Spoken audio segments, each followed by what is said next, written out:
తెలంగాణ రాష్ట్రాల్లో bird flu కలకలం రేపుతుంది. Bird flu కారణంగా లక్షల సంఖ్యలో కోళ్లు మృత్యువాత పడుతున్నాయి. ఉభయ గోదావరి, ఉమ్మడి కృష్ణా జిల్లాలో ఈ వైరస్ ఎఫెక్ట్ మరింతగా ఎక్కువగా ఉంది.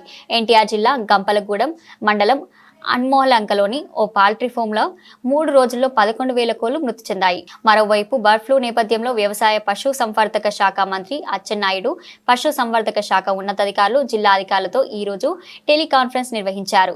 వెటర్నరీ వైద్యుల క్షేత్రస్థాయిలో అందుబాటులో ఉండాలని ఈ సందర్భంగా ఆయన ఆదేశించారు. చనిపోయిన కోళ్లను పరిశీలించి శాంపిల్స్ ను ల్యాబ్ కు పంపించాలని ఆదేశాలు జారీ చేశారు. అన్ని జిల్లాల అధికారులు అప్రమత్తంగా ఉండాలని అచ్చెన్నాయుడు చెప్పారు. పౌల్ట్రీల వద్ద బయోసెక్యూరిటీ మెజర్స్ అమలు చేయాలని అన్నారు. పౌల్ట్రీల వద్ద రవాణా వాహనాలు సంచరించకుండా చర్యలు చేపట్టాలని ఆదేశించారు.